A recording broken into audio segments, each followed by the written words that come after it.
So my name is Andrew, and you probably all already know me, so I don't think there needs to be much of an introduction here. I'm presenting on science, philosophy, and the existence of God, as Abuna already said. And as he also said, I'm presenting because there's a rise of atheism. I mean, none of us can deny it.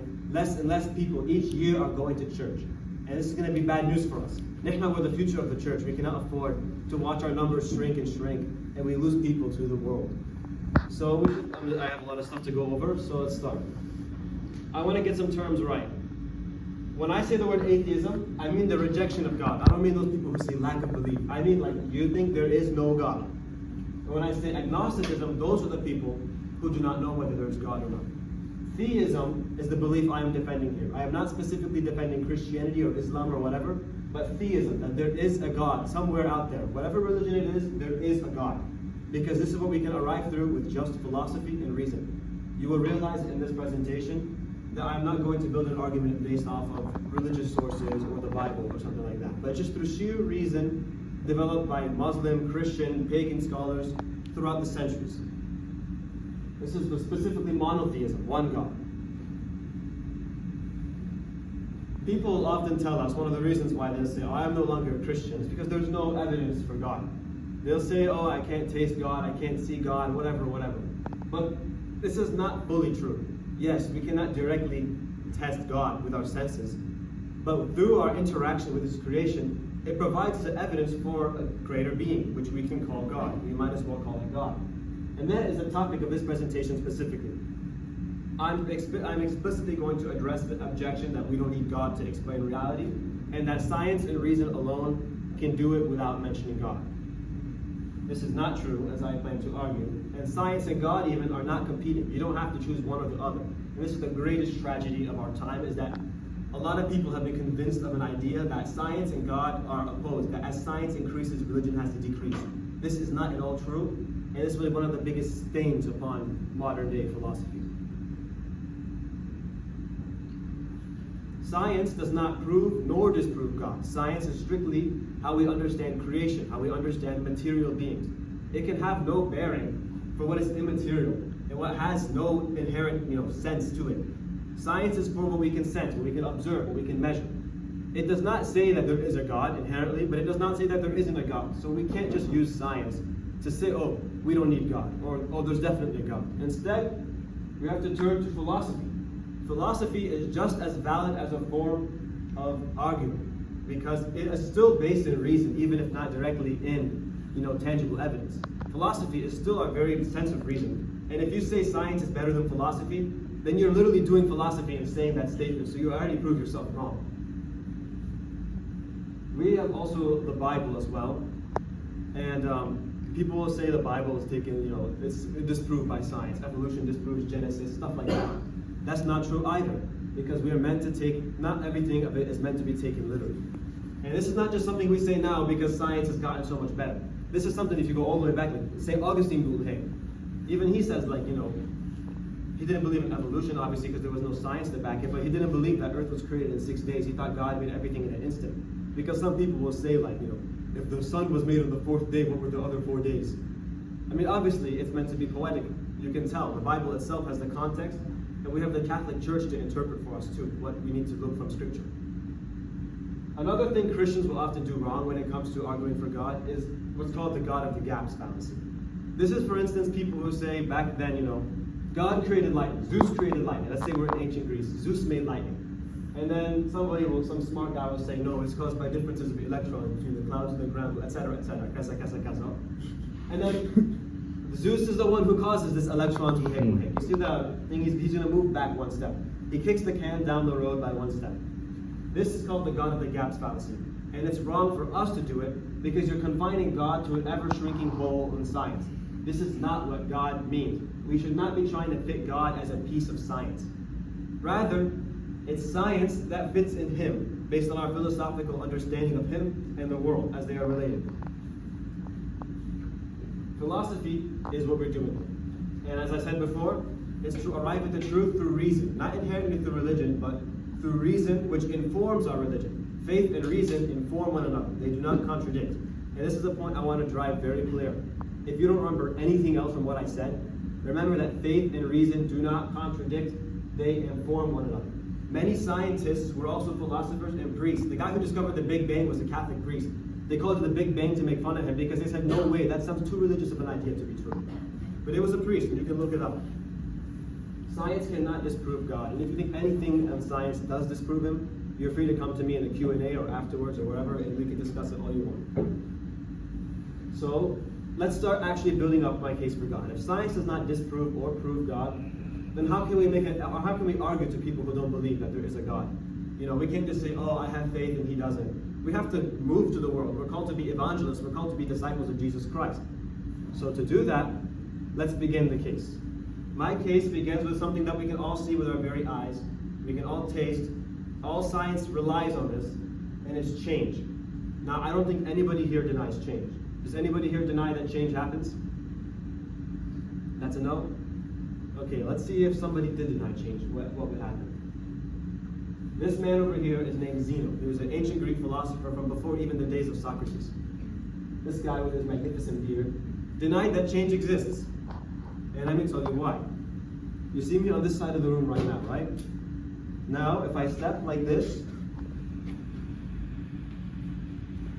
I just changed. But according to Zeno, this shouldn't be possible.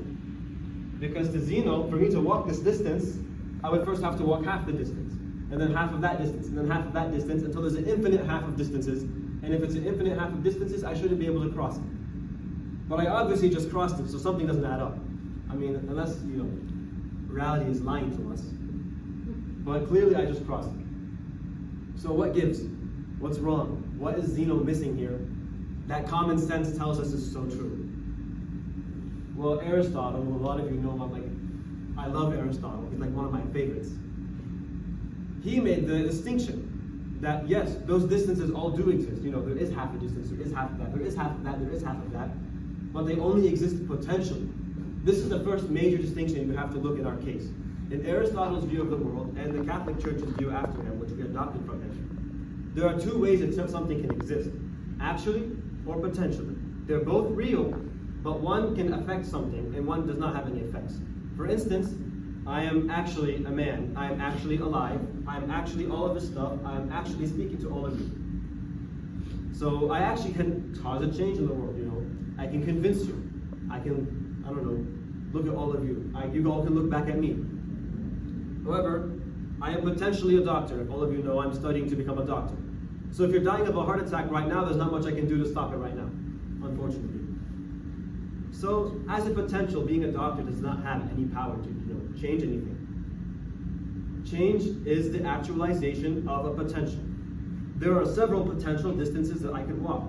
Whichever distance I choose to walk is the one that gets actualized by my already actual ability to move my legs and all that stuff. Does that make sense to everybody? Nothing potential can actualize an actual. Only actual things can actualize something else to become actual. Nothing potential has any causal ability. To remember that, just remember that I can't save you of a heart attack until like 10 years from now. And here's an example. A man over here, let's call him Joe. He is a man, and in him he has the potential to have a child. It's just part of being a man. Men can make more people. Assuming he ever finds a woman with that face. But he can make more people. That's part of what it means to be human being. All animals, all living things, it's part of our nature to make more of ourselves. So he's already actual as a man. He has the ability to actualize this potential to have a son. And that's his son Joseph. This is a very basic example of change. I think all of you guys follow it right now. Anyone need anything clarification when it comes to change? We all are set on this point? All right, let's go. We're going to raise the bar a little bit now. There's two types of things that change can happen. The first one of these is called the sequentially ordered series. This is a series where each agent has the power to change on its own. It doesn't need somebody else. For instance, let's say Albert over here, who looks just like, Joe. They all look the same. But Albert has a kid named Bob. Now, Bob has the potential to grow up, and he grows up and becomes a man. Bob has Christopher. Christopher grows up as a man, has Daniel, A, B, C, D. each of them in themselves, have the ability to affect this change, to have a child, assuming that with this space they can ever get married. But even if Albert dies, Bob can still have a kid, assuming he's already born, and then, assuming he gets taken care of or whatever. In fact, Albert shouldn't be there when he's having a kid.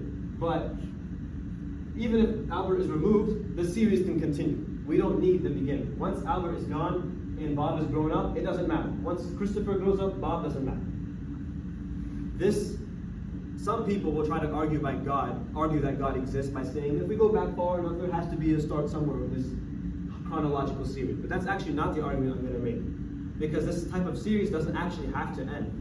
This could technically go back forever, because we don't need Albert to have Bob. Once Bob grows up. This is sequentially ordered.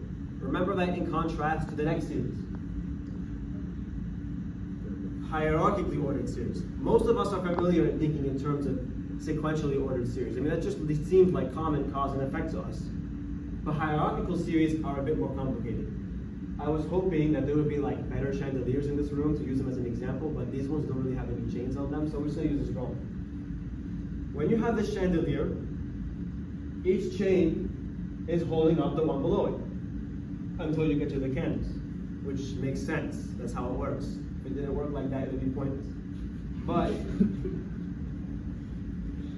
if I take away this base, or if I take away this chain right here, everything below it will fall.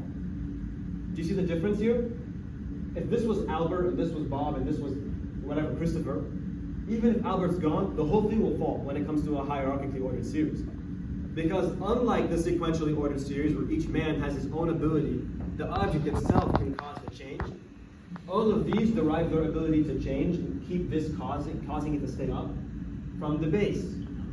Once this base is gone, nothing can stand. This is not the same type of relationship as it was between Albert, Bob, and Christopher. It's hierarchical, because all of these this chain doesn't have the ability to magically hold up a chandelier by itself. If it did, call the church and report a miracle. But it needs the base. This base is what holds up everything. If this base is removed, all the chandelier will fall. Another analogy that we can use is a train. You can have an infinitely long train of boxcars, but without that locomotive, which possesses the ability to make the whole train move, it will never move. Even if this chain was infinitely long, but you remove this base, you're still going to fall down. It's not going to stay up. Each of these does not have the ability to cause on its own the ability for it to stay up. It's derived entirely from this base. However, this is not a perfect analogy, because that base too is being held up by something. I mean, it's screwed into the ceiling. And the very friction that holds the screws into the ceiling is caused by electrostatic repulsion between the atoms. And kaza. We don't have to know how many chains are in that link. That chandelier could be 50, it could be 60, it could be 130 million. It doesn't matter how many links are in that chain. But we know, based on our reasoning, that if that chandelier is not falling down, or if that train is moving, that there has to be a base, or there has to be a locomotive to that train. And fundamentally, reality works the same way. Humanity, this floor, the chandelier, the air you're breathing, the works of gravity and electricity are contingent. They are not necessary. There doesn't have to be these things. They do not have their own ability to exist.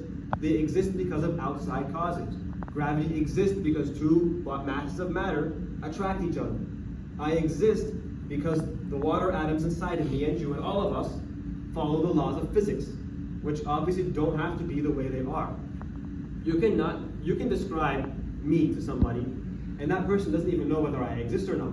If I describe to someone who's never heard of a unicorn and a horse before, I describe either one to them, he's not going to know which one's real or not. It's not inherent to either of them to have existence. But obviously one exists and the other doesn't. There's a distinction between something's existence and its essence.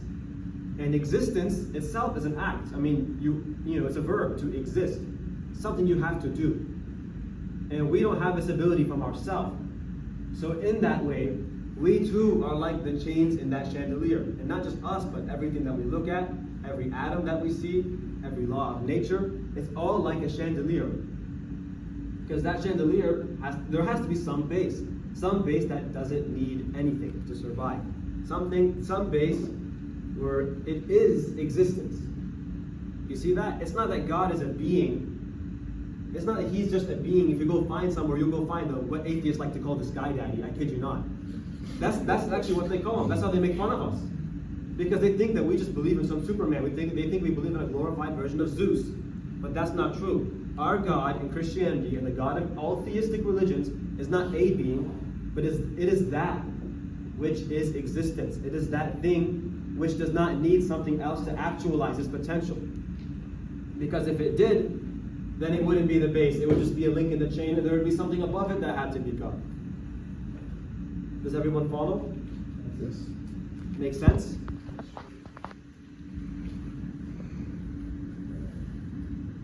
God is the fixture of reality. He is like a chandelier fixture or a locomotive to all of reality. We can't just explain reality with mere science. Science is incredibly useful to explain reality, don't get me wrong. I love science. I'm literally a biomedical sciences major. I study this all day long. I go to school to learn about how little atoms interact with each other in biochemistry. Literally, before I even came, I was listing all the amino acids. I love science. But science on its own is not sufficient to explain the nature of reality. It's not sufficient to even explain the very nature of existence. Literally, we call this study metaphysics because it's beyond physics, which is considered one of the most basic forms of sciences, which other science is built on. This God, who is the base of all reality and the actualizer of all existence, he is the very thing where existence and being. He is being in existence itself. And he's the base that supplies it all to us, just like how the train supplies motion to all the boxcars. He must be purely actual. Just like how I have some actual aspects and some potential aspects, God can have no potential aspects. If he had a potential aspect, that would imply something is limiting him. I am limited by my age, by my inexperience, and by my lack of study to become a doctor. God cannot be limited by this because that would imply something above him limiting him. And then that would be God, not him. Does that make sense? God is purely actual. He has no potentials because if he did, that would mean that he is not God. Something above him is God, which limits him. Even if you look in the Bible, this is the first time I'm going to reference the Bible, not to prove the argument, but just to corroborate how faith and reason can arrive at the same conclusion. Does anybody know how the one name that God really calls himself in the Bible?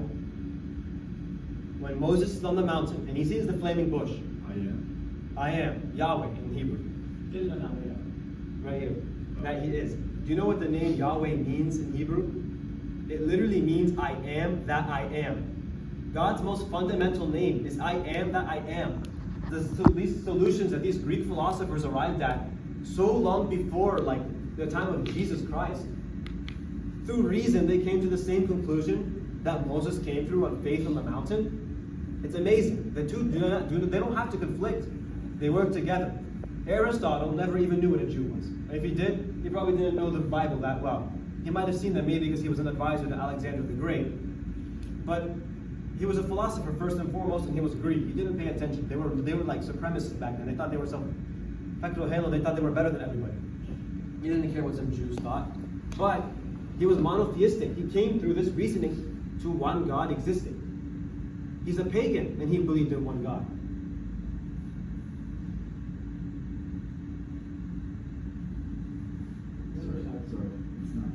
Now, for God to be all actual, we can call this being God. I mean, effectively, it's pretty much God. But how do we know? He's all powerful. He's all knowing. How do we even know this being is good?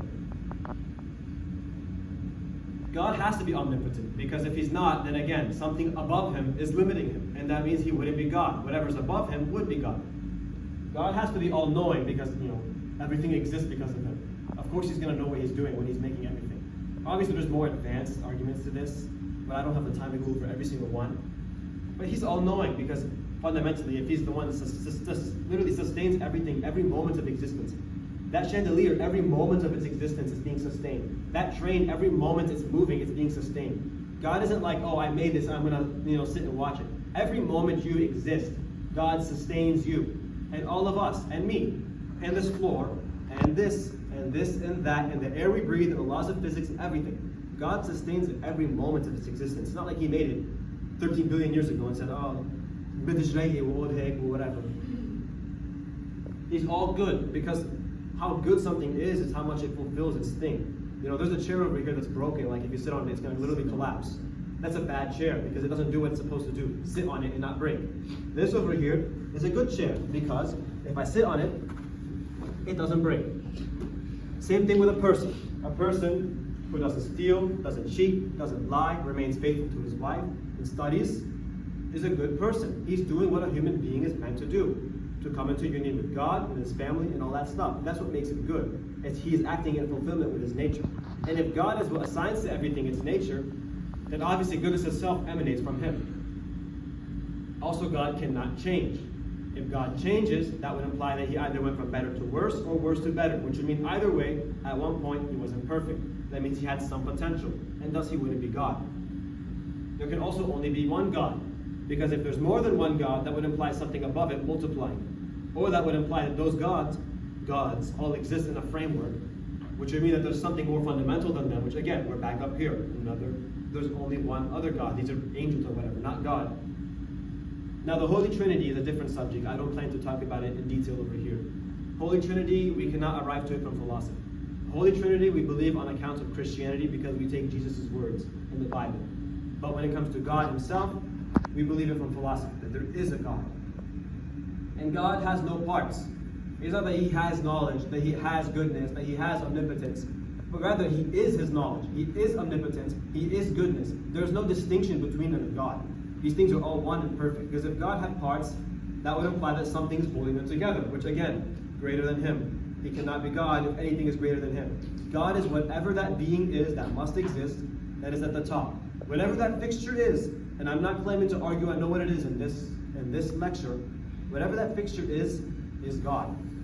And if it does not possess all of these qualities, then it is not truly a God. There is still something above it. True God. Not like a Greek god like Zeus or Artemis or whatever, where they're like just Superman. Zeus is a Superman. He died, he makes more, he procreates, he shoots people, he takes damage, he gets hurt, he changes, he ages. He's just a Superman. He's not a God like like our God, who's unchanging, governs all of history, governs everything that we know, and sustains every moment of existence, like how I'm talking about. That is the type of God I'm meaning. Not just a very powerful flying spaghetti monster somewhere in there, like how many atheists try to compare us to. Oh, you can't disprove his flying spaghetti monster, thus there must be a flying spaghetti monster.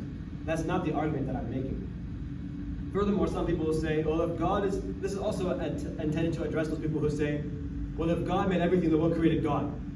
Well, God is that being at the very top that has to exist. It's in his nature to not be created, because there has to be something which is uncreated for this hierarchical series, the chandelier of reality, if you want to poetically call it that, to exist. It's not that it can't be created. It has to be uncreated. If it's created, then it's obviously not the fixture that needs to exist. It's not like God, we just play special pleading when it's saying God does not have to be, God doesn't have to be created. He's the thing by its nature that doesn't have to be created. He is the fixture of that reality. Whether it's the Christian God or the Muslim God or the Jewish God, I'm not planning to argue in this lecture, but just to say that there is an omnipotent theistic God. And I would like to end it on this note. God, his love, and his existence, all of these things are one. God does not just he doesn't have his love over here, he doesn't have his existence and knowledge over here. They're all one for him. That means that when God sustains every single thing in existence, including ourselves, he does so in love. We are fundamentally in a universe full of love and meaning. And that is the greatest thing to take away from our religion. That we don't live in some meaningless universe, but that we live in a universe where every single smallest thing, every atom of your body, is sustained by a loving God through love. And in our Christian faith, the command by which he gives the act of existence, the word of God, is Jesus Christ. We are literally created and sustained every moment of our existence by a loving God. And that means that there's a point to our lives, that we have a nature to our lives, that there's a way we ought to live. There were two very famous philosophers. They lived over 1,000 years apart. They both asked the same statement, that if there is no God, then everything is permissible. If there is no God, there's no evil, there's no right. If there is no God, then it doesn't matter what Hitler did or what Mother Teresa did. St. Augustine, this guy on the right, said, obviously this sounds detestable. There's no way that what Hitler did and St. Teresa did is only looked at differently as a matter of social convenience. thus God has to exist. John Paul Sartre, on the other hand, said that because God doesn't exist, there is no good, there is no evil. Everything is permissible. And on that, I would like to end my talk.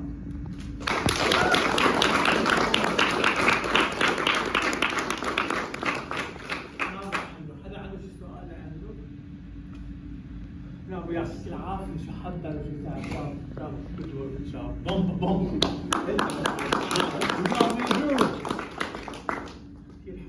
So if you were a nurse or a doctor, if you were standing here and you were a nurse or a doctor, you can have the potential to change. That's what If I became a nurse or a doctor, then my ability to be a doctor would have been actualized before I stepped in here, right? Because I would have went to school and all that stuff and got my license to and the mental ability to operate. Okay. So then my actuality as a doctor has the ability to actualize the potential of you getting better.